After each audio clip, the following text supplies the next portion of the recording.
Guys, I'm Nolan, and this is my wife, Lindsey. I'm so excited that she's joining me.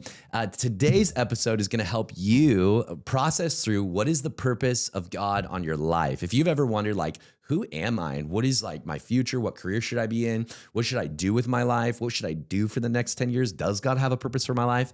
By the end of this episode, I think we're going to give you a bunch of principles that will help you. Specifically at the end, we're going to walk through these principles and questions that you should be asking. And to do that, we're going to talk about our whole story, really beginning 10 years ago. And so we are church planters. We started a new church, and I think this is going to be kind of an interesting like unpacking of our story over the last 10 years and what led us here, because it's actually full of surprises and just doesn't even make sense in some ways. But looking back, we've seen the story unfold. So with that, I'm so excited to have you on the podcast. Thank you. And before we get started, my job is supposed to tell you guys to like and subscribe. Come on. This just really helps us. I think it helps share the content. It helps other people find the content. And I know for us, we've been super blessed by when people have shared things that we've gleaned from. And so like and subscribe. That's right. Basically, every time you like interact, you comment, you do something like that, it's basically voting for the kind of world you want online. So if you want Bible content, helpful leadership stuff out there in the world, that helps us out. Yes. Okay, so this all started because of a 2016 TikTok, Instagram trend happening on social media. And so I wanted you to kind of start there because you heard about this like, I don't know, a month ago or something. Earlier this and month, it sparked this whole conversation that led us to do a podcast today. Yeah, it's been kind of like a month-long conversation for us. I think I just nonchalantly like texted you some fun photos from 2016, like earlier this month. And then I my brain has just been like fixed on it, like thinking about, gosh, like actually, you know, that's a whole decade ago, and like thinking about who we were, what God was doing, and working in and through us. And I just thought, I was like, I think over conversations of us, you know, making dinner like last week, you know, we're crying in the kitchen talking about it. Like, you know, I think we just felt prompted like, gosh, this is a really cool thing to talk about and to encourage our people with, and encourage people that are like in maybe the thick of it, and like, what is God doing in my life? Where am I going? How do I find direction? How do I see God's faithfulness in things, and all of it? So yeah, we're like, we should just have a podcast about it and talk about it. And part of why that's so interesting is like, we were kind of a mess in 2016. Yeah. We were, it's funny because if you know our church and what God has done in our lives in the last couple of years, it is jarring to think about who I was, who you were, about 10 years ago. So we were kind of a jacked up mess. Do you want to take us there? Take us to 2016. Time machine. Yes. We'll transport over there. Yeah, transport back. I think giving light to 2016 would start in 2015. We got married in, when did we get married? 2010. On December 9th. Yes, 2010. And I think for us, you know, we were wading into our fourth, fifth year of marriage. And we just had a hard few years. We got married really young, you know, different backgrounds, different people. You come together, we're best friends. We love each other. We love the Lord. And we just fought like cats and dogs. I think we just couldn't find alignment on the direction God wanted for our life. And so through that, it created a lot of difficulty. I think we had just had Ollie, January 27th. Was that rat in there? Yeah. It was up. There's going to be people working. No, I love it. 2015. We had Ollie January 27th. So his 11th birthday is tomorrow. Yay. But yeah, we were just new parents. And I think what had happened in 2015 was a breaking point for us. I think we came to the end of ourselves and we were just like, I think the disalignment, what's the word there? Misalignment in what we wanted for our future caused a lot of conflict, and actually like sent you into a season kind of just like depression, honestly. Like you weren't doing what you were wired to do. So I was working at a warehouse, sharpening knives for Benchmade Knife Company, which is a cool company, but I was like having the soul sucked out of me because it wasn't what I was wired to do. And we had so much conflict in our marriage, even though like, it's weird to say that because we still were really best friends. The one thing we were sure of is we loved each other and we really wanted each other. But I think how to get to future career and what we were going to do with our lives and where we were going to live, we had a lot of friction over that because of all the fighting. And if you're wondering, we're both extremely strong personalities with very strong opinions. So when we argue, it's not like it's not passive by any means. You tell me what you want to do. It's like, no, we're doing this. And she's like, no, actually, we're doing this. You know, that's kind of who we are. But I will say, I encourage people to fight in a godly way because I think we fought towards being unified. Come on. And a lot of people, I think, don't fight. And then what happens is it blows up years and years and years down the road. That's right. Because one of you didn't do the hard work of fighting or expressing what you needed to express or whatever. But so I'm glad that we did it because I think it helped us. But I think we needed tools and all the things. But yeah, so you weren't doing what you were wired to do. I was depressed. You were depressed. We had just had a baby and I'm like, I have a depressed husband. We live in Oregon City. It's raining. It's winter. And I remember I went to my mom's house one day and I just cried a ton because I was like, he's so unhappy. And it wasn't like he was unhappy with me. Like, it wasn't like we were unhappy with each other. It was just more like, you just didn't have joy in life. You weren't doing what you were created to do. You felt like the life was getting sucked out of you. You were doing computer programming school at the time too. I was getting straight A's. Yeah. He would come home from work and he's holding Ollie, in one hand and on the computer doing his homework or whatever. Pictures of this. We do. But I hated it. The only reason I was doing it is because I thought this is the only way I'll make enough money for us to buy a house, for us to do something. Because I was a people person. Yeah. I was drawn towards leadership. I wanted to be in ministry. But because of our conflict, I didn't feel like, we could ever do that. Yeah. And the Lord was doing a lot of sanctifying work in me. Like, I'd grown up in the church and everything, but I think in this season particularly, I was being like, my eyes were illuminated to my own sin. I think I was hearing scripture in whole new ways. I think the Lord was revealing himself to me in new ways because also I'm a new mom, right? You're just like, your identity shifts to being about yourself to now I have this little person. And I think I wanted to honor the Lord. And I think I was like, I was done with my own sin and I saw the life sucked out of you. And I was like, I think a huge shift was I shifted from seeing you as like a means to my joy, to like, who are you as a child of God? And like when my shift changed in my mind and the Lord allowed me to see you that way, I was like, what would bring life to you? And like, what would bring blessing to our lives together? In what areas of our life do we need to submit to the Lord and like get right so we can be happy and figure out what's going on? And so with that, I want to pause you there and just publicly honor you. Oh gosh. The fact that you're a woman who is sensitive to the Holy Spirit. And it's really powerful to think. It took a few years. It's really powerful to think about the humility and the holiness that required because a huge part of our story is you having the sensitivity to listen to the Holy Spirit and you doing that out of a heart and love for me. And I think that a lot of people hear, for instance, me talk about the importance of male leadership in the home because I think the Bible is really clear about that. But like there is a humongous place for godly women to step into those moments, not to like appease their husband for being a jerk or something like that. Don't hear that. But for a godly wife to be like hearing from the Holy Spirit and taking a massive step of sacrificial service and compassion towards her husband. So honor you for that. That was the turning point in our lives. It really was. And I'm so grateful that the Lord gave me eyes and ears to hear him.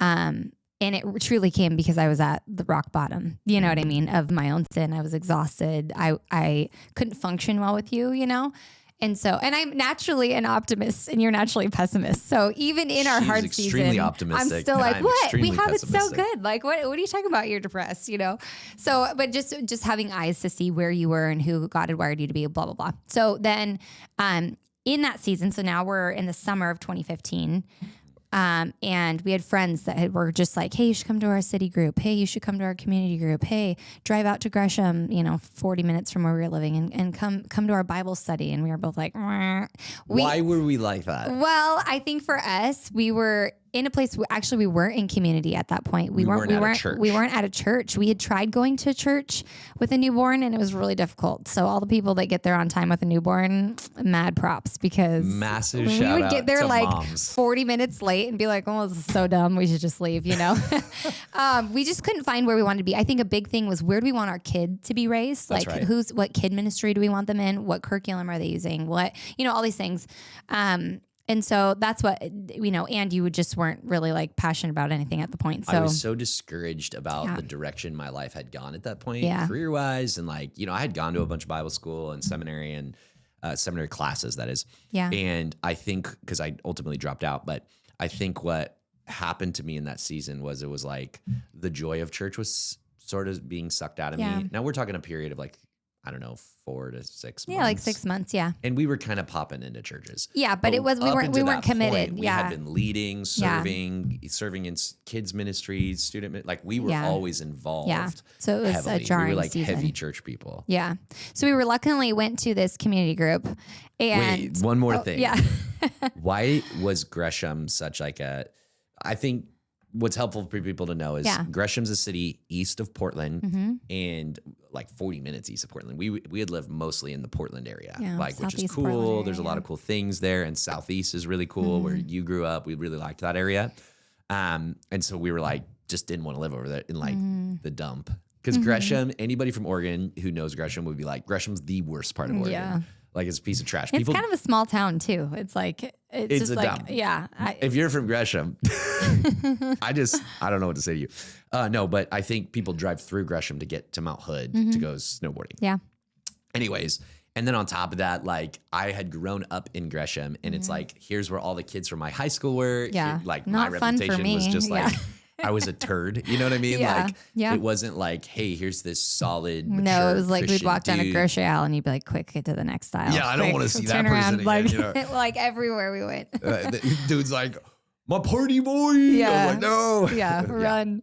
That's why we didn't want to go there. But we were so desperate, so unhappy and so desperate. I'm like, fine, let's go. Our friends had a baby around the same time as us. So we're like, what the heck? We went a few times, and I remember specifically a few of the stories of people, Mick and Lindy Lathrop, they were walking through infertility journey. And, as a group, we're like praying over them. And like, I think I'd go into the bathroom at that house, and there was the prayer requests of all the people in the group on the leader's like window, or, mirror in the bathroom. So real. There was, other stories of infertility. There was people wrestling with the Lord and is God sovereign? It just felt like a group of people who were just hungry to see and hear from God.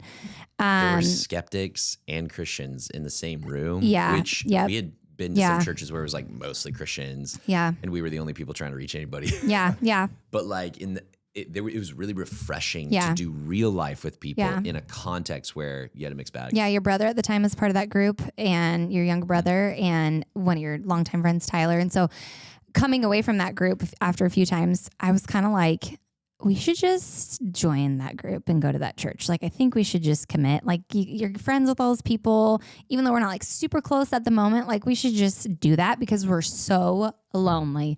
And you're kind of like, okay. We went to like a church in the park service, and then we just were like, yeah, we should commit. Like, let's just do it, which was huge because I didn't want to live out there. We were kind of like, what's in it for us here over here, and it was kind of like this was the only option. And so we were like, yeah, let's go. So we committed, and it was a nighttime church. They met at 4 and 6 p.m. Well, at that time, it was just like a 5 o'clock service, I think. Yeah.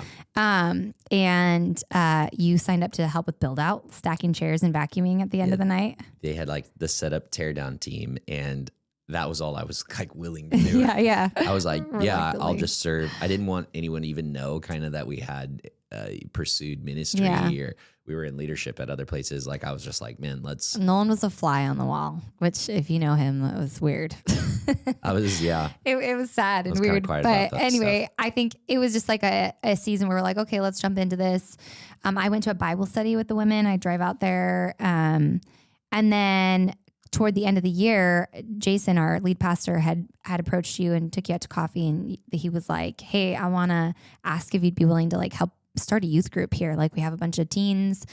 And you were like, no, they had 2 teens, bro. I mean, they had a little handful. I think there was like 5 or 6, but it felt like 2. Yeah, at the time.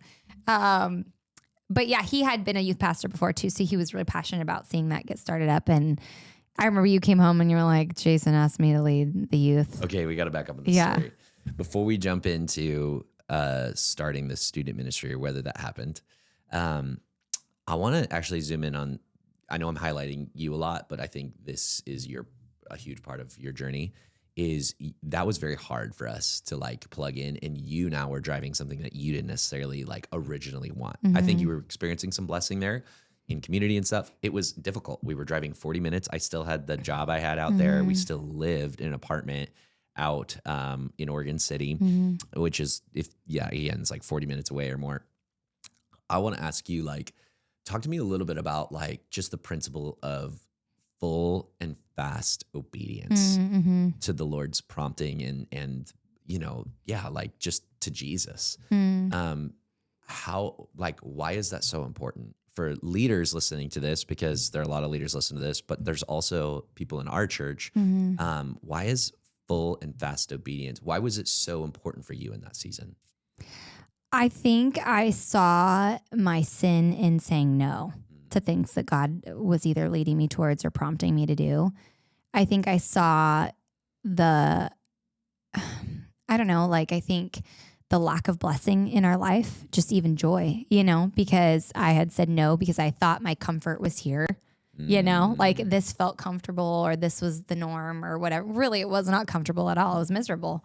And I think that, I don't know. I think just having a heart that's like, let's try it. Let's go for it. I think naturally who you and me are, God's also put that in us to jump into things in a way where, I mean, that was a muscle that was, worked out over the last couple of years and things like that. But like, I don't know. I think I wanted the blessing of the Lord on our life. Yes. I think I was desperate. And so that quickness to be like, sure, yeah, let's go do that. I honestly just couldn't even think twice about it because I would have said no, honestly. I think that there's a thing where part of what you're talking about is even the Israelites in the story of Exodus, how they actually thought the blessing was in Egypt. God was calling them out of Egypt and into a new promised land. Yeah, and they were like, but there's, food in Egypt and it's easier there, but you're literally in bondage. And I think for you had your eyes opened where you were like, hey, look, like this comfortable is actually slavery. Yeah. And if I stay here, I'm in disobedience and I need to move towards what God is calling me to. Yeah. One of our favorite, most spirit-filled leaders in the nation who we've gotten to have some interaction with is a guy named Andy Wood. Andy and Stacy are a power Saddleback. couple. They lead now Saddleback Church and out in whatever it is, not Riverside, but SoCal, basically, Orange County. That pastor says a lot. Like he's like, man, I want to obey God fast. How does he put it? I can't remember, but we were sitting listening quick, to talk. yeah. He's like, quick obedience is so deeply important because this is now to quote another leader, your uncle used to always say, there's blessing in obedience. Now you can manipulate that and say, well, God's going to give you everything you want if you obey. That's not true, but God's way is better. Yeah. That's the principle. Yeah. If I obey quickly, there is more blessing in that obedience. And that's true in leadership. Yeah. To do the right, hard thing. Yeah. Even when it doesn't feel good, even when we don't want to do it, that's going to result in blessing that you may not have asked for, but you realize later, hindsight's 2020, that was the right thing. And I mean, as parents, we see quick obedience like now, like as like that's life or death, honestly, for your kids. Sometimes, you're like, get in the car, there's someone weird in the parking lot or whatever, or it's just like slow obedience is also disobedience is what we say all the time in our house. No obedience. Yeah. Cause it's like, sorry, no, you took too long because you did your thing before you did the thing that you were asked of or whatever, I think, so I think with this specific instance, I was just like tired of myself and I was willing to like, let's step in. Like, I think this is the Lord. It felt like godly people prompting these things. I knew that you were capable. And honestly, it was just desperation to get out of what we were doing. So, and I think I was pretty tempted to stay locked into my misery. Yeah. Yeah. And I think your obedience was fast and my obedience was slow. Once you locked in, you were good, but I think the initial. But so getting to the story of student ministry that actually explains how what my heart was like. So Jason, the lead pastor, was like, "Yo, let's meet up for coffee," and we met a few times, and then eventually he was like, "Yo, dude, like I think you have some leadership gifting. What if you started our student ministry? Like started like a small group? Like it'd be a lot of fun. I think it's a better way of serving. What are you doing? Set up tear down? I was like, yeah. Mhm. And I was like, I looked at him at that coffee and said, bro, I think I'm all good. Mhm. Like I love the teardown team. It's really fun. We did a barbecue. That's great, dude. That's, I'm ready to lock in here. And I appreciate the compliment, but like, even my wife is going to be like, no, bro, we're not going to set up some student ministry and all this stuff. We live 40 minutes away. Like, I don't think that's our calling. Like, I'm not going to do that. I It'd be hard. definitely don't want to hang out with a bunch of kids. Mhm. And he was like, he's a church planter. This is classic church planter. Don't just take no for an answer. It's like, wait a second, bro. You don't just like say no. You got to pray about it. At least pray. Like, I'm good at taking no, but you better pray. So I was like, okay, I'll pray about it. But I told him honestly, like, well, no, I didn't tell him. So I get in the car and I do pray. And I said, God, like, I know Lindsay's going to be not about this. So if you want me to come do some student ministry thing out in Gresham, you're going to have her say, you're crazy. You should do this. Like, I literally want her to say that first instinct. And so I walk in the door and I'm ready to just chill out. And I'm like, oh yeah. You know, she's like, what was the meeting about? I was like, well, he wanted Tell to me all the things. Yeah, he wanted me to start the student ministry. So I told him, I don't think that's who I am, bro. But I appreciate that. And he said, pray about it. So anyways, I was like, thanks, but no thanks. And I was waiting for you to be like, oh yeah, for sure. Thank goodness. And you were literally like, are you crazy? Yeah. Why don't you do it? Mm-hmm. And it kind of like gives me chills thinking about, but I think that moment really changed our life. Mm-hmm. So anyways, we ended up starting that student ministry. Well, so then now we're 2016. January 2016. We started it January of 2016. Yeah, we had a couple little meetings before that, I think, at our lead pastor's house, and he had kind of like grabbed a few people he thought would be great students. You know, some of his past students were in the room and stuff like that, and yeah, we were just like, okay, let's go. We didn't have a building at the time, so we rented a community center. I think, was that the first spot? Yeah, I rented the Fairview Community Center. Yeah. You can Google it. Yeah. You know, started getting the things that we needed. And then I think we commuted a little bit before that, but then Jason had an apartment, a 1-bedroom apartment above his garage. An ADU, an additional unit. Yeah, it was like a mother-in-law kind of thing above his garage. And literally like 400 square feet. He was like, hey, it was really small, but you know, we have Ollie at the time. 3 of us. And Ollie's turning 1. Like, you want to live above my garage, like just pay rent and then you could be in Gresham because now you're doing community group, you're, you know, doing the youth group. Like, might as well live over here. So we were like, okay, I guess so. So we said yes. I was making $31,000 a year, I believe. Yeah, I wasn't working. Yeah, you weren't working, and so we couldn't just afford an apartment, you know, or like even the move. Yeah. And so basically, that allowed us to live for whatever it was, like $500 a month or something. I don't know, it's cheap. Yeah. Yeah, 800 actually. And then, so we moved over. And it was funny. It was an ice storm. The ice storm happened the day we were supposed to move too. So it was moved in an ice storm, got there, started the youth group. In this tiny 400 square foot. It's 1 bedroom. So Ollie was in the 1 bedroom and then we had a futon in the living room that we slept on. So like during the day it'd be a living room. Then sometimes we slept on the floor. Yeah. But like, man, we lived in this small, tiny thing. We were 25. Yeah, 25, 26. Yeah. And 26. And had Ollie, started the student ministry. And then from there, plugged into community. Yeah. We were part of different groups. I want to hear a little bit from you about the importance of community. So if you're a leader listening to this, I want you to listen to this through the lens of like people in your church need to understand the beauty of community and what it does in people's lives. And it did a lot in our life. Yeah. If you're a church member at the Garden or you just are a Christian, think about like how important community is. So tell me a little bit about your experience in community there. Yeah. Well, I mean, we had been a part of that one community, but then community group, but then opportunity came to start new ones because our church was growing. And so we stepped up as leaders and we're like, yeah, okay, we'll lead a city group midweek and stuff like that. And so I think what we experienced through that was just walking with people through trials. I think people blessed us. Like, I remember we couldn't afford one time. One of my best friends was getting married and I was like, I can't afford to go. It's in California, all the things. And they like rallied together and bought me a plane ticket, you know, to go. Like, there was just sweet things. But then those people we got close with, you know what I mean? And I think when you go deep in community or when you choose to serve, you're shoulder to shoulder with people. instead of like random interactions on a Sunday morning that are quick in between services. And it really changes the game because you're walking with people, you're praying for people, you're serving with them, you're known by them, in different ways. And I think that for us was just a cool season. You as a young mom needed support. Yeah. Well, yeah. So community wise, outside of a community group, I was a new mom and I was like, I don't know what the heck I'm doing. Like I'm like a freak paranoid parent, germaphobe. Like I'm scared to put my kid in the class, all the things. And I remember Chris and Friend. Shout out. Yeah. She had moved back into town, was going to Rise. And she just was like a cool mom. She had 4 boys.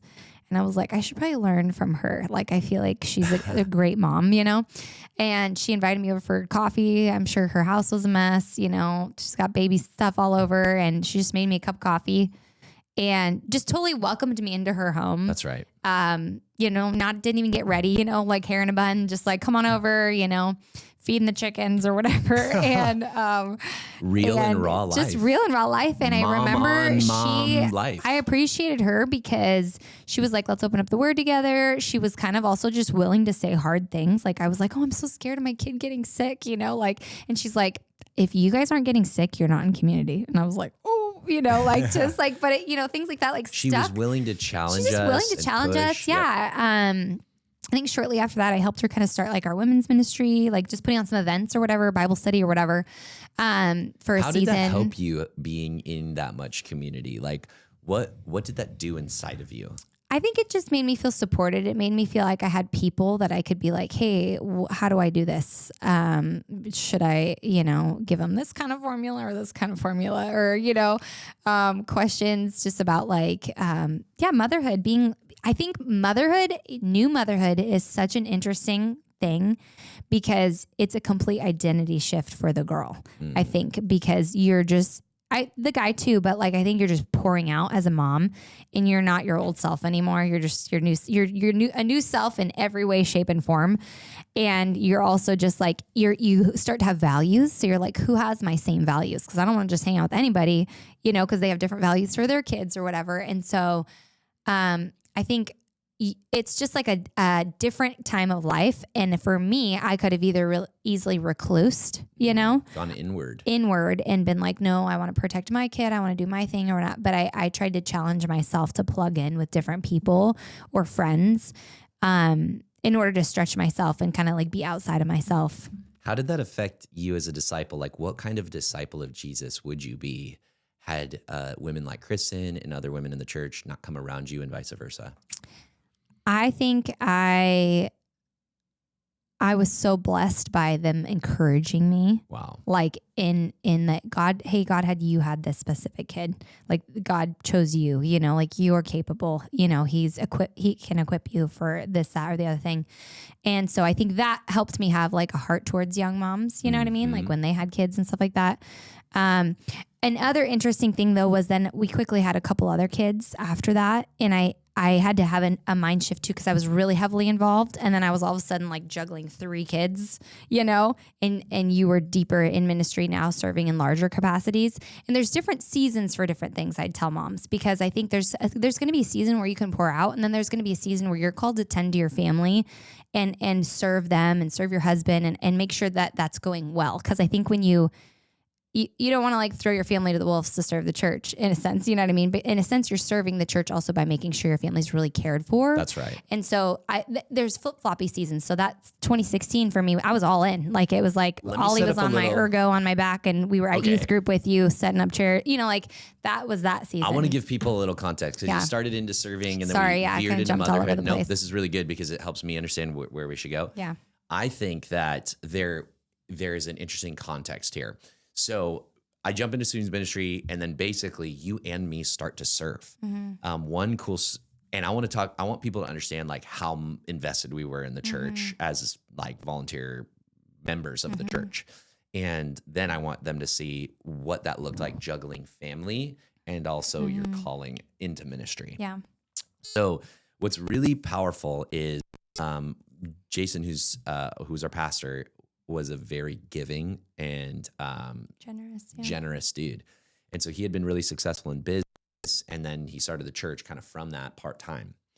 And I don't even think he was paid for a long time. But anyways, he, during that season of his success as a web designer, he was just super generous. He was secretly generous. And one of the things we were early on, not, just helping start the student ministry, was he purchased you a computer. Yeah. We were operating from, I don't know. So you had started to take photos as a side hustle, and he knew that we had some janky computer. Yeah. And so like he went out of his way to buy you like a MacBook or a Mac. Remember we lived iMac. above their garage. I opened my door one morning and there was a huge giant desktop Mac sitting there with like memory cards and all this stuff. And yeah, that was interesting because that changed the trajectory of our life too, in terms of just like income and just also being able to bless a church. And so why? Because tell us a little bit about your photography journey, Yeah. and then we're going to get into motherhood. Well, I wanted to be a stay-at-home mom, and so I like took on photography. I was like, I can do this. I watched every single Creative Live free video I could. I watched like all these. Jasmine Star was a photographer and Big Then. I watched all her videos and all the things, and I bought a camera. I just hustled and tried to like photographer for income on the weekends when you weren't working.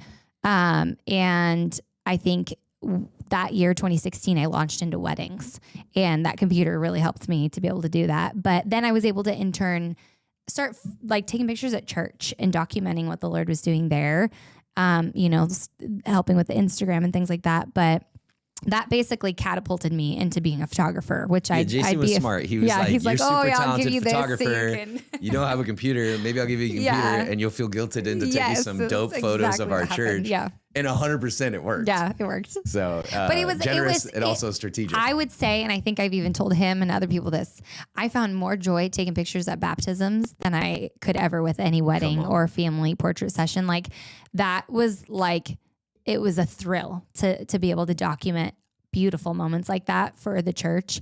I feel like I'm so grateful for our photo team capturing moments of our key moments for our church. You know what I mean? Beautiful baby dedications, baptisms, pastors being ordained. Maybe we can even find some old photos you took and put them on the YouTube version of this. And I was not that good either. I was you were learning, though. I was learning, and I'm amazed people even hired me. But I was thrown into weddings. I was working so much. I did so many weddings that year with a baby.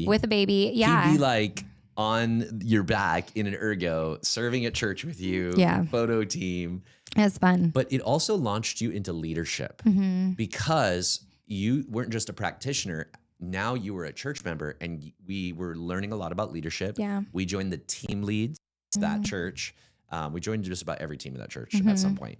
And one of the things that Jason was pouring into us, some leadership principles. Read this book, read that book, read this, experience that, make an annual plan, like all of these. Learn how to recruit. Learn to recruit, learn to build a team, learn to sustain a team, learn to empower a team, learn to schedule, learn to whatever, fire volunteers, like the whole thing. Yeah. And one of the things that led to was you started a photo team. And I think that also is a humongous part of not only your story, but our story as a couple, because you learned the art of leadership. And you're one of the best recruiters in our church. I mean, you're maybe the best recruiter in our church, in my opinion, today. No shade on anyone else.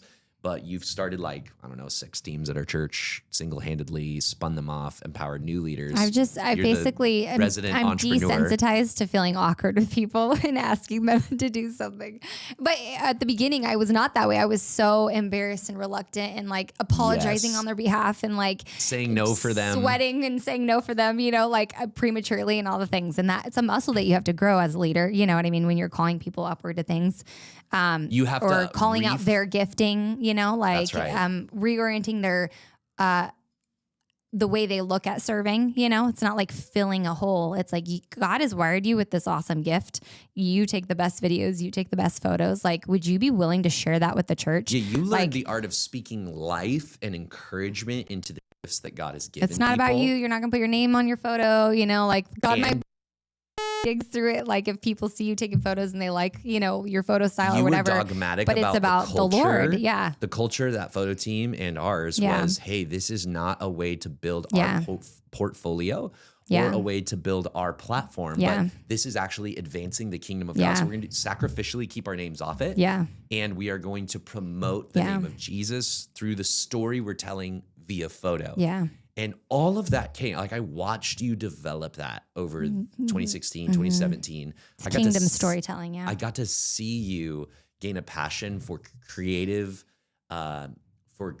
utilizing the creative gifts that God's given everyday people and very talented people for the purpose of advancing the gospel. Reminds me like Martin Luther back in the 1500s. What people don't know about Martin Luther was he was obviously a gnarly monk who knew the word and ended up challenging the Catholic Church, and he was bold. But part of what he was he was also a genius when it came to marketing. That is a story no one tells about Martin Luther except for just a few biographies. And basically, he would spend hours pacing back and forth in the print room, laboring over the what is called the cover, because he knew people don't read books that the cover doesn't appeal to them and draw them in. Yeah. And so a beautiful cover is deeply vital to this message getting out. Even before he became like a voice in the church and persecuted and all these things, when he was a nobody just challenging the Catholic Church and putting out writings, even then he was like learning to use the printing press in a way that it hadn't been used prior really. And so I think for you, what I see in you is like almost like a Martin Luther spirit, where you were like, the church should be doing photography better than the world. Absolutely. The church has a better story to tell than the world. And we so have I'm a creative God. How could we not also like his creative, like we shouldn't put sucky graphics just on the Instagram. You know what I mean? Like we need to tell the story of how God is moving in and people here. So you were casting compelling vision like that for people in our church, and Portland, especially in that area, is filled with very creative people. I would say we're finding all the creatives in the Valley. And by the way, if you're in the West Valley, I mean this with all the passion of heaven, that we're actually making a difference in a generation, and we want you to use your for that. And like, but it is the only thing that will never fade. And so I want you to be part of something bigger than yourself. Anyway, so you were learning to passionately pass that vision.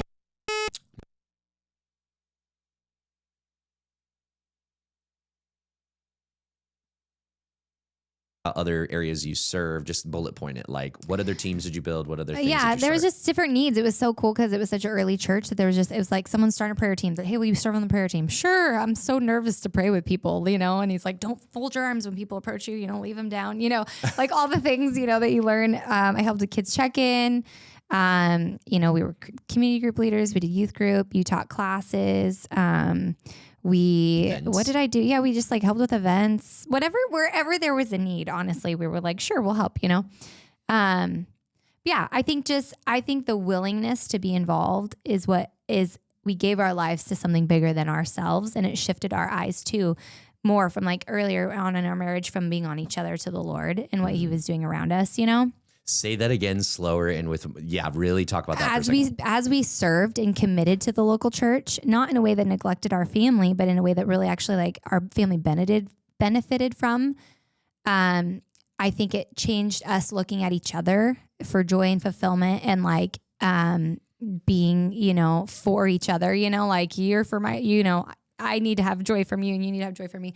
And it shifted our eyes to the Lord and what was going on around us. And it pulled us into something bigger. I think what a massively underrated principle in marriage. Yeah. That serving Jesus in the local church deepens and shifts your marriage from simply like trying to drain the other person so that, in order to like fulfill some hole in your heart. You said it much better than me. No, I did not. Yes. That's exactly what I'm actually having an epiphany right now. I'm like trying to draw this out. I don't know if I've never thought about it, but I haven't thought about this, I don't know, in maybe years. What you're saying is actually a really brilliant insight for leaders, for married people, like for anyone who is thinking about getting married. What your marriage can't be built on like, you're my soulmate and let me suck the life out of you trying to fulfill the hole in my heart and you're my idol. Yeah. We and actually if you make me unhappy, I'm unhappy. Learned all the things. to look to God and to serve God and to make him the center in our serving in the local church. And what that did for us is it caused us to stop looking to each other and drain each other because your spouse will never satisfy you. Your spouse will never, not in a, like, you don't love them or you won't find enjoyment. You will find joy in them, a deep joy, in fact, but they're not made to be God. Right. And so by serving in a local church, getting scheduled on a team, literally the nitty gritties of serving, of starting teams, of being part of teams, of like showing up at 5 a.m. to do the thing. Yeah. What that does is it gets your eyes fixed on Christ. Yeah. And then it teaches you to orient your life around Jesus and his mission, and orient your parenting around Jesus and his mission, not in an unhealthy way where you neglect your family, but where it's an all in as a family, centered on Christ.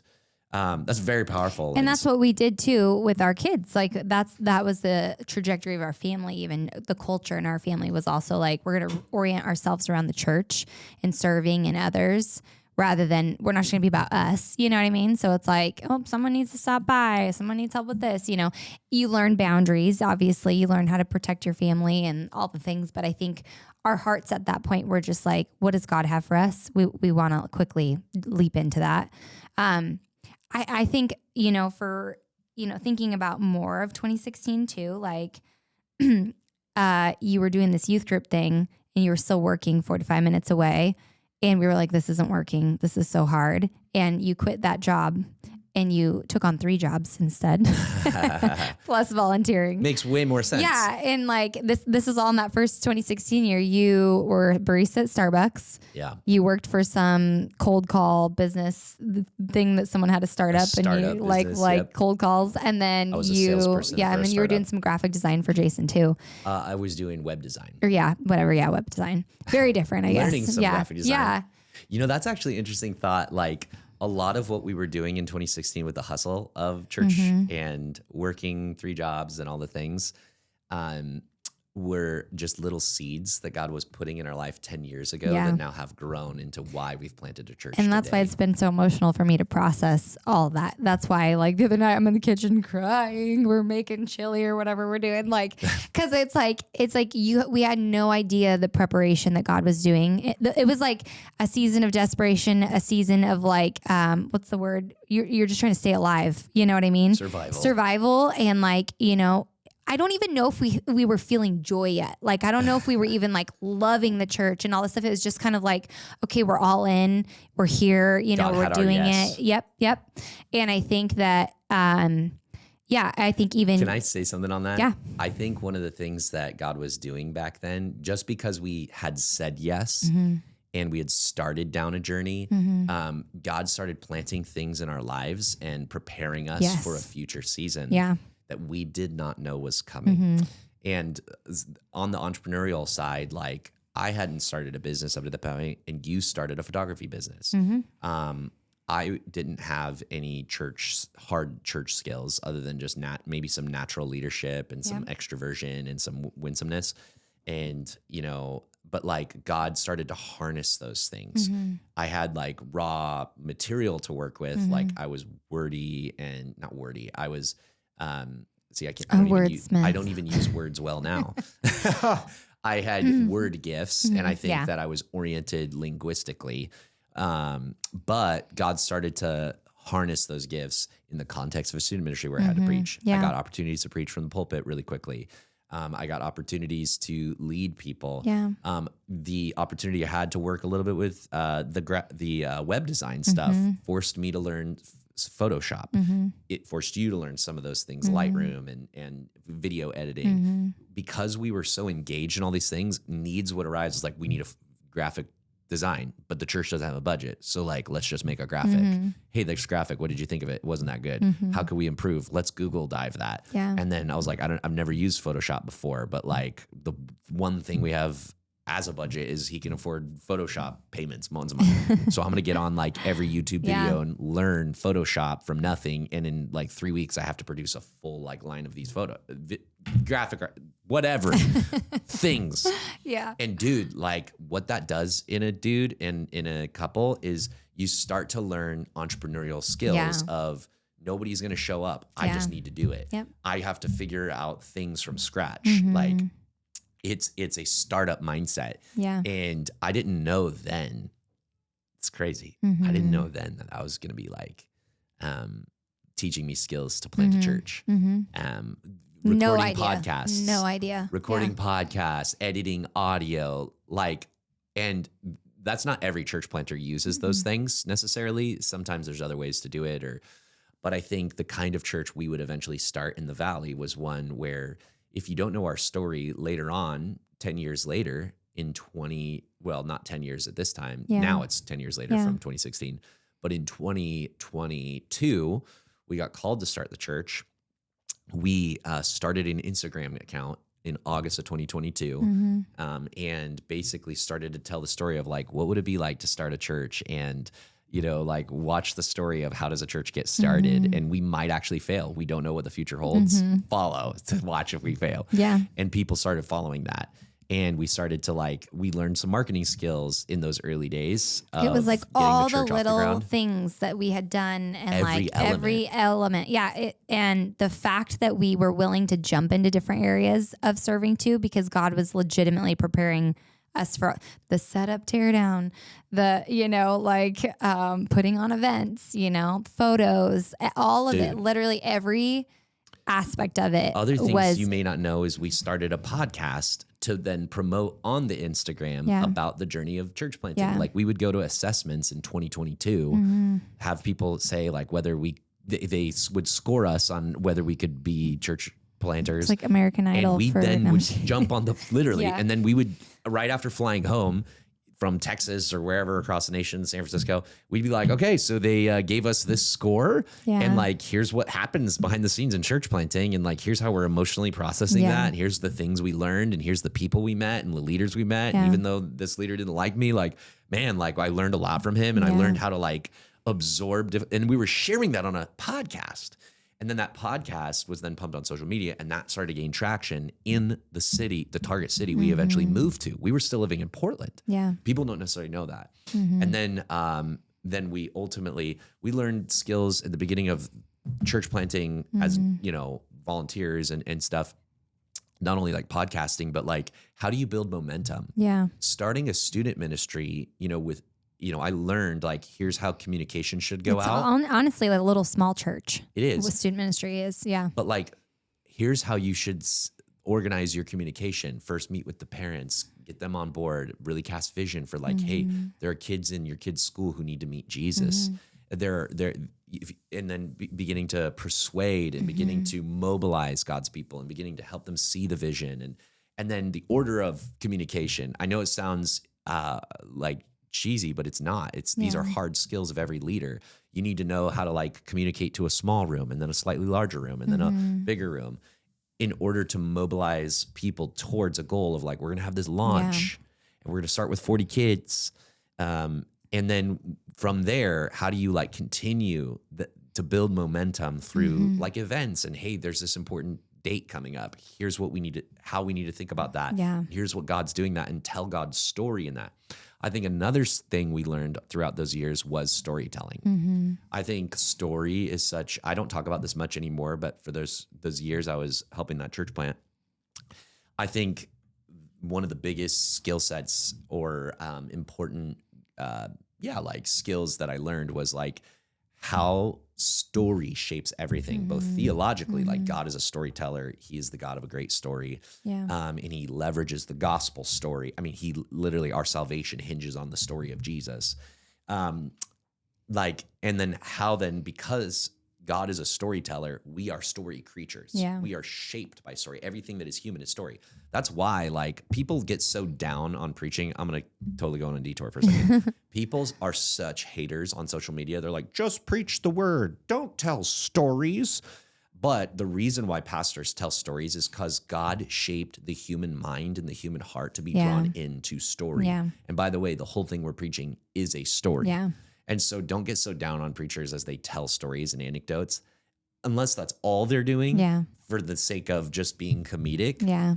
Story is how we're wired as humans, and we can't understand reality without the filter of a story. Yeah. So anyways, I started to realize the power and the importance of story and how that shapes everything and how people need to be drawn into the story. So when we church planted, I knew from the beginning, and you did too, we need to shape the Instagram around like this is an interesting story at the very least. And then we understood the concept of, and I'm speaking to leaders now, especially, and communicators, especially in this segment, is like we needed to understand everyone is living their own little story. Everyone, we wanted to come to the church and to experience freedom and Christ and the gospel. And they need to understand, or we need to understand, that they are living their own little story. And we need to position ourselves to help people see, like, God actually is, well, the church is an important part of your story. Yeah. And it has been an important part of our story. Yeah. And then to position ourselves almost like, if you take the Star Wars metaphor, that everyone thinks they're Luke Skywalker. I'm the main character of my story. So then you need to leverage really position yourself as Yoda. Like, hey, like, I know you're trying to accomplish this, but like, actually, can I help you with that? Yeah. Because the only way you're ever going to get past this conflict in your story and into the freedom that you're so longing to experience, or the fulfillment or the purpose or whatever, the identity, the things that you're longing for, is actually fulfilled when you see it through the lens of the gospel. Yeah. And so we knew that, and we wouldn't have known that and understood how to do that well practically in a local church without having gone through church planting. So anyway, sorry for that detour. No, that's great. But I think that will help leaders. And I think for, if you're just an everyday Christian, where that helps you is not just like, don't get mad at pastors when they tell stories.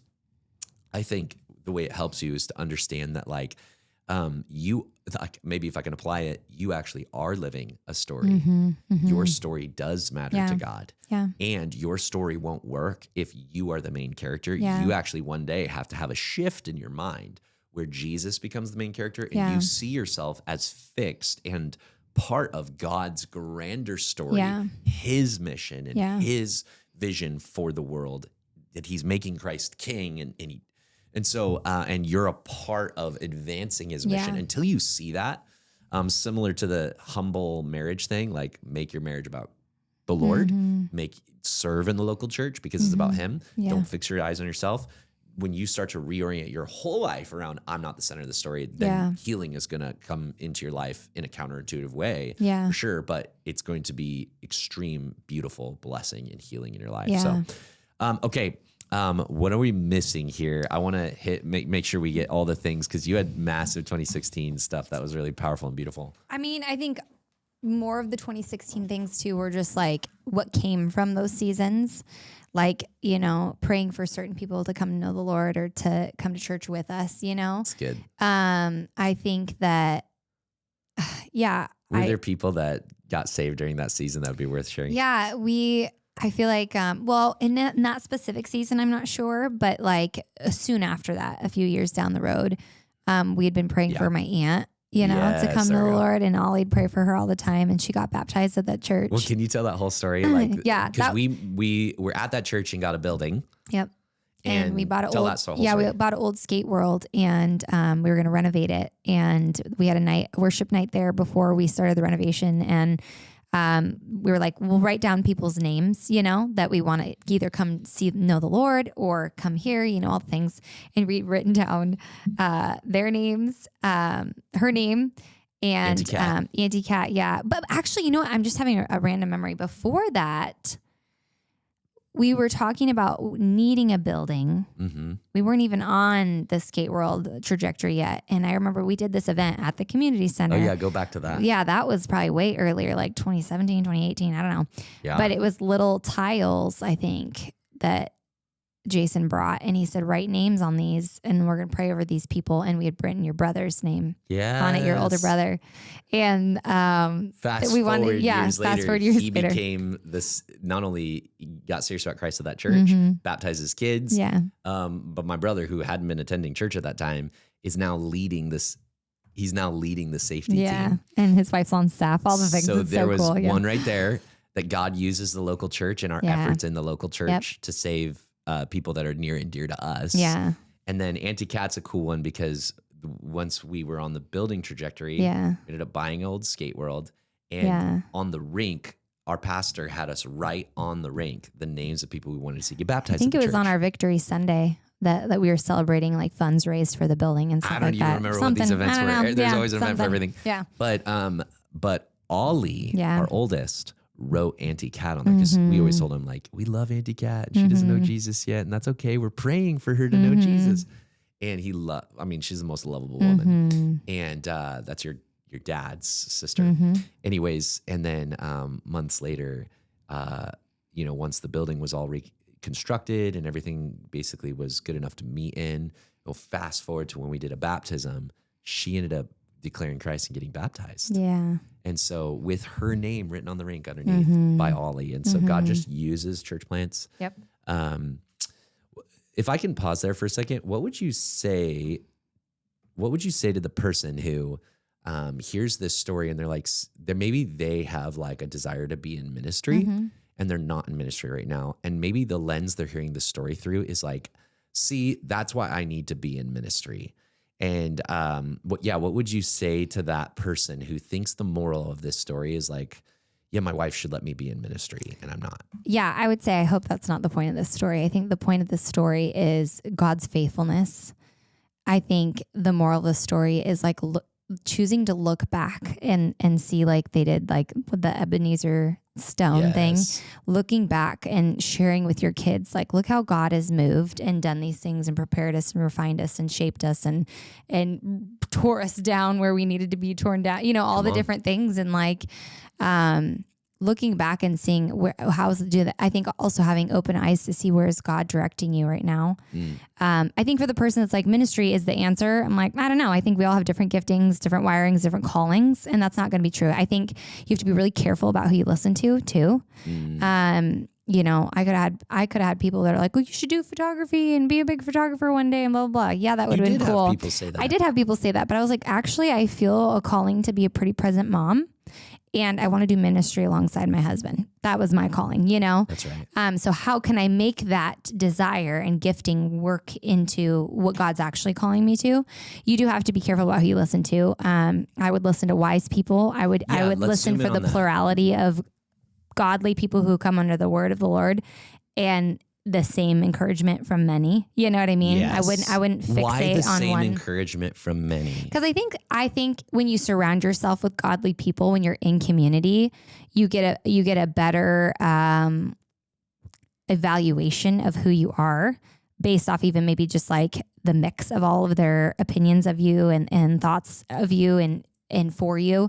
Because I think when you have one mentor, yeah, they could be great, but that's one mentor's voice. You know what I mean? And maybe they have like a one angle of you and they don't see the whole picture. Yeah. Sometimes a spouse can mislead us. Like a spouse can be like, you're called That's to why this. our assessments you're so were good so at this. You're so great, but they're like your mom. Yeah. You know what I mean? Like your mom thinks you're great at everything. That's why too. But does everyone around you agree? Yes. I would argue do assessments if you're going to church plant too, because while it's nerve wracking and like terrifying, and they're going to call out every good and bad thing in you to love you, like because they love you, they want the best for you.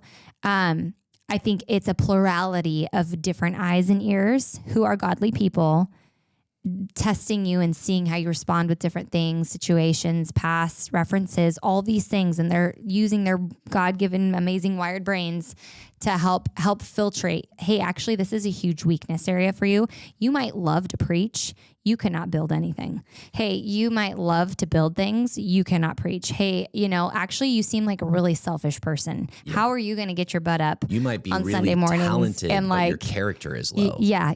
Your marriage is really struggling over here. You're going to go take care of a church, but your wife you're dragging behind, and like she doesn't want to do that. You know what I mean?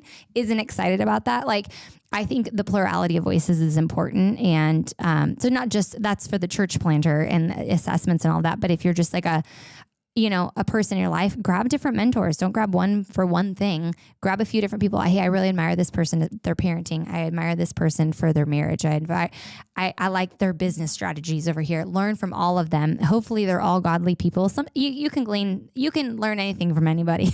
You really can. And I encourage you to, but at the same time maybe not anything helping from you, anybody, but you can learn something. You can learn something from everything. Yeah. But if you're looking for godly wisdom, surround yourself with a plurality of godly people. And smart people. And ask them, hey, how do you see, over a time of getting to know me, how do I find the purpose that, the Lord has for me? And a lot of the times I think it has to do with your natural gifting too. Yeah. I think people also want to hop in the church and have a different calling all of a sudden than they do in the real world. Wow. You know what I mean? Explain that. I think they're like, oh, I'm super smart with numbers and like, I'm going to go be in the numbers world and banking or whatever numbers you do there.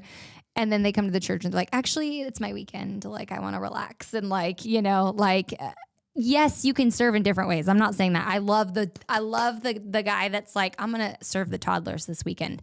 Amazing, beautiful.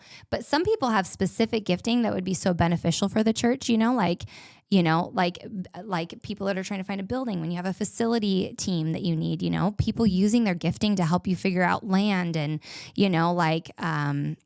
purchasing big pieces of land. How do you So is the principle you're saying right now that sometimes people want to serve in different ways than they work because it's more life-giving? It's more life-giving, and they're exhausted by doing it Monday through Friday. But there are also instances that because you're wired a certain way, yeah, maybe that's how we're talented in a way and have insight into certain areas that if you would apply your career gift at the local church, no secret, but we're also like in a right now as a church, we're moving towards next steps of future facility. Yeah. And so an example here is like we need people who are good in real estate, construction and stuff, giving wisdom in this season as we make these decisions. And so folks who would be willing to use their career gifts in the local church are going to be a huge advantage for the church. So I'm saying the person that's like, no, I'm wired for ministry. Maybe actually you're a bomb teacher. That's right. And God is actually just calling you to the classroom. And like, how could you use your wiring for teaching, and maybe you're a teacher too, but you're going to teach a class at church or something like that. There's just a different thing, but people get so fixated on what they think would be fun or what, and great if you have an excitement about something, but like, what has God wired you for? That's good. And more broadly, I'd love to be an athlete, I'd love to like run all the races. But you're 5'2". But I'm like so not athletic, and I would have to spend all my time. I don't think that's entirely true. No, but I'm saying like you're not like maybe level. That's a bad example, but whatever. Like something that would take away from my family or take away from time that I could give to the church, just to kind of like fit this little itch that I have to go do this like thing. You know what I mean? Learning to program computers. Is that more beneficial to the kingdom? Or is me over here creatively helping in this way? So let's apply this more broadly to everyone, because I think that's what we wanted to move towards the end of the episode anyway. I want to zoom in on something about your story, namely social media.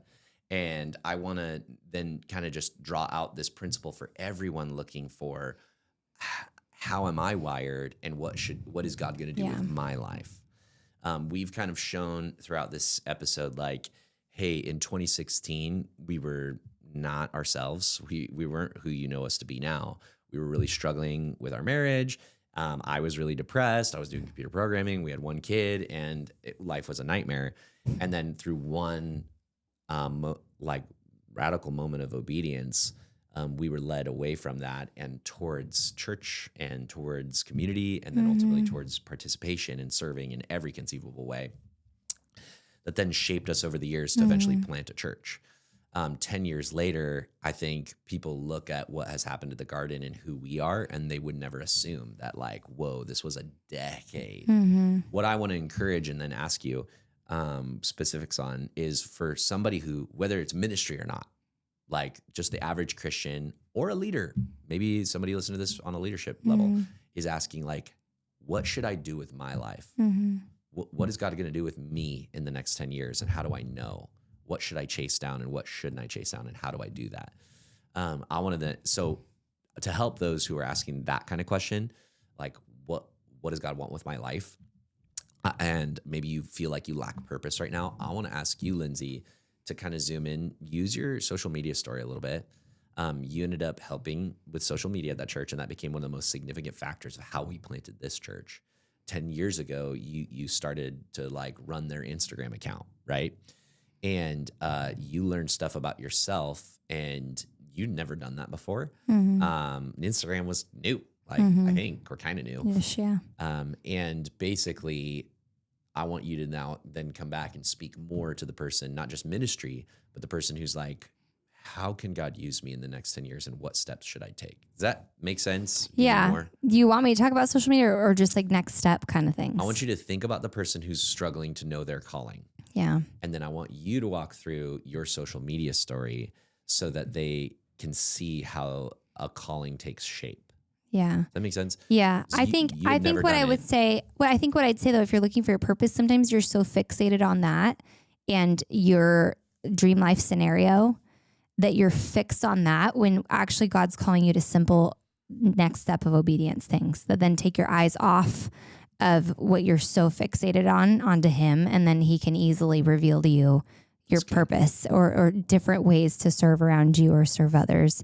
And so I think like the quick obedience thing, it's like, what's your next step there simply in your sanctification and walk with Jesus? Maybe it's your speech. Maybe it's your, like stop binging Netflix late into the night and waking up a horrible mom, like maybe it's, saying yes to serving when you feel really protective over your weekends. Maybe it's, a plethora of things. I think when we choose to fixate on how can every area of my life honor the Lord, every shadow, crevice, corner of my life, like that's when I think we can have more breathing room to see, oh, this is like, actually I'm content in this. I just want to honor God. Like, and then he'll reveal his purpose to me. One thing that was interesting to me, I don't know a lot about this person, but there's a guy on Instagram and he's sharing his testimony on detransitioning, and living in who God's created him to be actually as a man. And I don't know anything really about him other than that. But one thing that really shocked me the other day is I saw a reel and he was saying he felt convicted to buy new bed sheets because his current bed sheets had flowers on them. And our bed sheets probably have flowers on them. I don't know. You know what I mean? But his intent was, I feel like this is a tiny, tiny area of my life where it's not fully surrendered to Christ. Wow. And it's simple and it's probably stupid even, but I feel convicted to purchase new bed sheets. And I was like, dang, like I don't even have gangster, no compromise in me in certain areas of my life. I just was so convicted by that. And so I think, looking back to 2016, 2015, me being like, yeah, let's just say yes to what God's calling us to right now in this moment. Makes no sense. Hurry, jump in. The water's cold, makes no sense. Let's just do it. I think I had a seed of that then. And I want to have that kind of seed in all of my life. And I think that more people need to just say yes to the simple, quick obedience thing God's prompting them to do. And they'll find fulfillment there. So good. And then God will bring, more clarity, I guess. How did you get into social media? Okay, you're back on the social media thing. No, yeah, I think it pertains. I just did it because it was like what I could do as a mom stuck at home with a baby. I was like, hey, I could take pictures on Sunday and I can post for you midweek. And then that turned into that. And then in COVID actually is when a company or two reached out to me about helping them with their businesses. Because you had been crushing it at the church. Yeah, I just loved it, and I think I was creative. I don't even think I had the special magic touch of making it grow. I just was like faithful to do it, and I was like, oh sweet, this is a financial opportunity, and like I can use my little, even because we're talking about people finding where God is calling them. If you humbly downplay yourself right now, then some people will think if I'm just faithful, then I will be successful. And that is not true. Faithfulness is without a doubt one of the most critical pieces of it. You can't not have deep and consistent faithfulness. But you also have to be gifted. So I don't think you would have been successful in social media at the church. I think the Lord's given me a superpower to see storytelling in photos. That's why I loved being a photographer. My photos were different than other people's. I wasn't You're not going to say this, but I think stage photographer. I was like, I found the really good candid moments. You could have been a famous photographer. I could have done really well with photography. Yes, and I think I utilized that with the church as a gift, just because I loved the church and I believed in it. No, no. Instead, we're in ministry. No, but I don't know. I think that was my superpower. I also was humble to learn. So I would call all the cool churches and be like, what are you doing? What are you using? How are you developing a team? How do you, like all these things? What's your editing process? All these, I was hungry to learn. That's right. I was humble. I was hungry.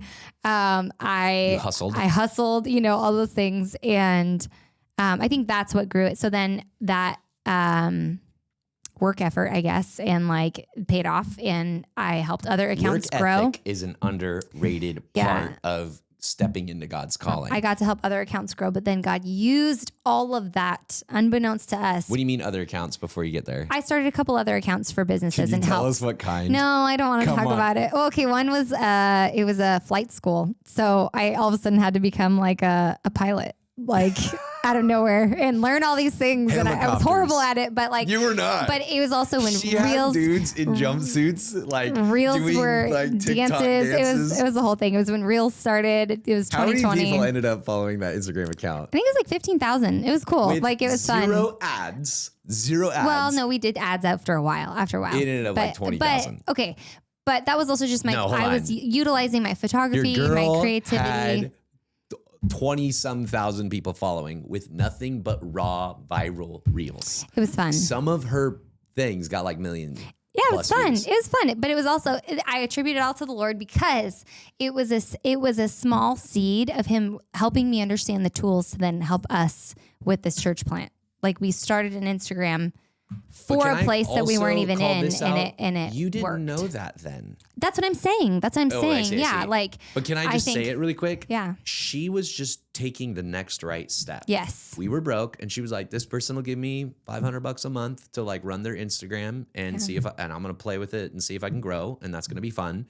And so that was just a nice next right step, and it did grow. Yeah. And you did learn a lot, and you learned that and it was also powerful for you because I think I saw like, oh, it's not just church that's going to give you opportunity, that in some ways you were more successful in the business world running Instagram accounts for these different companies than even church, because Instagram is leveraged against church, by the way. And so without any ads, you were able to take like, yeah, you grew the church one to like a couple thousand, but then you were able to take like one that isn't. And there's so much science behind the algorithms and if the account, how long the account's been, there's so many things, many things. Yeah. But so blah, blah, blah. But the point is, I think the important thing there, I kind of got derailed and now I don't know what I was saying. You were talking about how wonderful I am. Yes. Always. I think one of the most important parts of this is it was just the next right step. Yeah. Yeah. And you weren't like, hey, I'm going to use this and I want to learn how to do helicopter Instagrams and then the business Instagrams and get them in the tens of thousands so that we can plant a church. It's like, we didn't know we were going to plant a church. We had no idea. And then God used the next right step to develop you. So it's a David principle, right? Zoom in for just a sec. David, when he is confident to fight Goliath in a way that he shouldn't be, they're like, who are you? You're like this little punk kid. You're like a teenager. How are you going to kill this man? You're a youth. He's been a man of war since his youth. By the way, he's like 9 feet tall. You're dead. You're as good as dog meat. And David's like, nah, actually, like I'm confident in the living God. Where did he get that confidence? He got it from the fact that, and he says this, when I was tending my father's sheep, when nobody saw me in the secret place, middle of the night, there'd be this bear, and I'd grab him by the beard and I slew the bear. And there'd be a lion, and I would like slay the like paw of the lion. And like, if the same God who delivered me from the bear and who delivered me from the lion is going to deliver this Philistine into my hand, this uncircumcised, defying the God of the angel armies, like bring it on. Yeah. And I think that's what the Lord did in your life. And I think that's what God is going to do in people's lives. But I think also that's what the Lord did in your life too. Like, I think you chose to step into serving in ways that maybe didn't feel like the right fit. And God used those opportunities to grow you in your gifting, preaching. I saw joy come back in you. I think you learned to humbly serve, but became one of the greatest leaders too through that. And I think it's just, but you said yes to what the Lord. By different people in my life, like, in the early days, oh, you're a good communicator up front, but like, you don't know leadership, or that you probably aren't wired for leadership. And it's funny because in the circles I'm in now, I think I've gotten better at preaching, but I also think that most people, other church planters and networks we're part of and leaders that we meet across the nation, like, a lot of them don't even know what my preaching sounds like. It's not like they're clicking on podcasts or whatever. Yeah, but God's allowed you to have leadership influence. But I think most people would say, like, God has an anointing on our leadership in this season. I will not say me. I will say us, because it is very much a you and me thing, and our team for that matter. We've selected great leaders because we care deeply about leadership. And I could probably spend a 4-hour podcast talking about leadership today Yeah. because God was giving us opportunities when no one saw me. Yeah. I also think, and last on this, the slay the lion and bear thing. When I was 20, I wanted to date. We were dating, or I think, we were dating. And I went to your little church, and it was like 12 people or whatever. And I was like, dude, let me start like a student thing. Like, I want to reach all these kids for Jesus. And I think that I have a gift here. And I was like, kind of like, thought I was something. And I remember your uncle, who was the pastor of that church, looked at me and he was like, you want to do, this student thing, huh? That's interesting. He was That's like really Mr. great. Miyagi. He was Mr. Miyagi. And he was like, hey, I got a place you could serve. And I was like, where? He's like, how about you clean the bathrooms? We really need someone to clean the bathrooms. Would you be willing to do that on Sundays? Like, after everybody gets done in there, like, you go ahead, wait, be thoughtful, and then clean the bathrooms weekly. Yeah. I was like, weekly bathrooms. And I was so annoyed we'd be there so late waiting for you. I didn't even help you. That's so rude of me. And I think what the Lord did in that moment was he shifted my mindset to like, don't despise humble beginnings and be faithful with little. And if you're faithful with little, then you'll be faithful with much. And I think that's what I saw in you. So I think for those who are trying to find their calling, be faithful with little and see what God does with that. And then take the next step and then do the next right thing. Yeah. Any follow up to that? No. Somebody looking at their future. Are we cool to like give final thoughts here? What are some final principles we want folks who are trying to figure out who they are and how they're shaped to walk away with here? Leaders as well as just everyday Christians. Yeah. Well, let me spark something and then see if it, or let me prompt something and let me see if it sparks you. I wrote down this: God can do more with 10 years of your life than you realize. Yeah. There's an old leadership thing that says we overestimate what we can do in 1 year. We're like, I'm going to change the world in 1 year and start a multi-billion-dollar corporation in 1 year. And it's like, no, you're not. But we underestimate what we can do in 5 years or in 10 years. Yeah.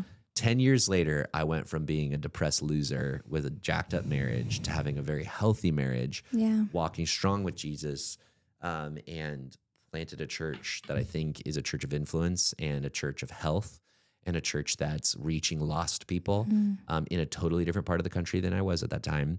And our marriage is better than ever. Our kids are healthy and big, and like God is doing massive stuff. We're already dreaming about getting a facility and then planting new church planters. We've got guys right now who could plant a church working for us. Like, but that is not us. No, it's the That's Lord. what God can do in 10 years. So for you, like, cook on 10 years. Like, talk to me about 10 years and these significance. I mean, if I just do a recap of our 10 years is like, get married if you can. Like, get married young. Come on. Get married young. It was hard and it was fun. It was so fun.